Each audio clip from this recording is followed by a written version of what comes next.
Jésus déclare. Ne jugez personne pour ses erreurs. Réaction de théologiens et matérialistes.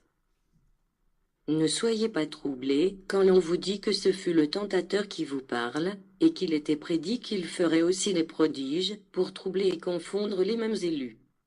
En vérité, je vous dis que beaucoup de ceux qui considèrent ainsi ma manifestation feront partie de ceux qui réellement sont au service du mal et des ténèbres, même si leurs lèvres tentent d'assurer que ce sont elles qui répandent toujours la vérité.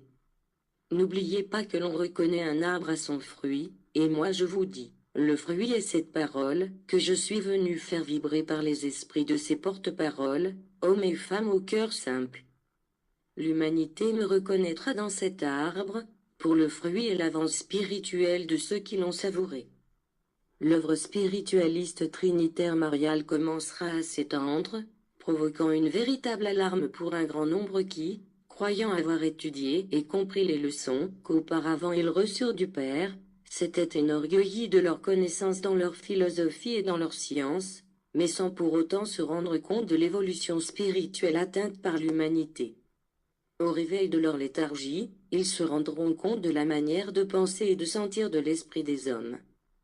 Ils lanceront des anathèmes contre ce qu'ils dénommeront les idées nouvelles et propageront la rumeur que ce mouvement a été provoqué par l'Antéchrist. Alors, ils auront recours aux Écritures, aux prophéties et à ma parole, que je vous léguais au second temps, pour tenter de combattre ma nouvelle manifestation, mes nouvelles leçons et tout ce que je vous avais promis et qu'aujourd'hui je suis en train d'accomplir. Ma parole, des lèvres de mes disciples et par le biais d'écrits, aboutira même à ceux qui n'admettent rien qui soit au-delà du matériel ou qui échappe à leur connaissance et concepts préétablis, et ils m'appelleront faux Dieu pour vous avoir livré cette parole.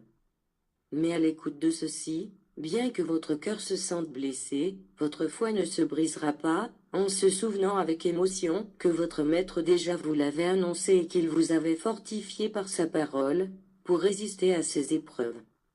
En revanche, je vous dis que, bien que vous alliez rencontrer l'imposture, l'hypocrisie, la superstition, le fanatisme religieux et l'idolâtrie, vous ne devrez juger personne pour ses erreurs. Endoctrinez-les de ma parole et laissez-moi la cause, parce que je suis l'unique qui doit vous juger et qui connaisse le faux Dieu, le faux Christ, le mauvais apôtre et le pharisien hypocrite. Viendra la guerre d'idées, de credo, de religion, de doctrine, de philosophie, de théorie et de science, et mon nom et ma doctrine seront présents sur toutes les lèvres. Ma nouvelle venue sera discutée et jugée, et, de là, les grands croyants se lèveront en proclamant que le Christ a été à nouveau parmi les hommes.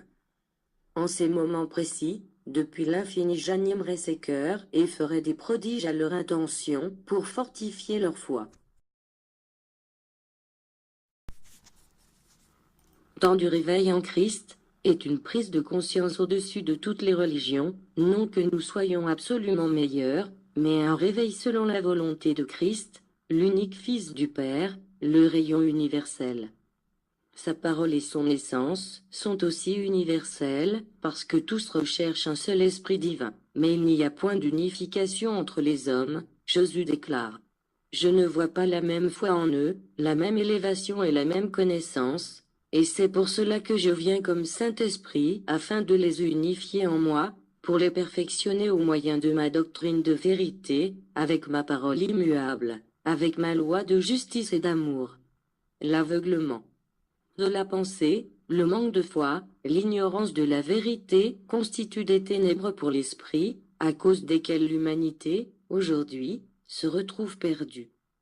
Combien se sont multipliés les hommes qui marchent sans savoir où ils vont, et sans d'ailleurs que cela les préoccupe.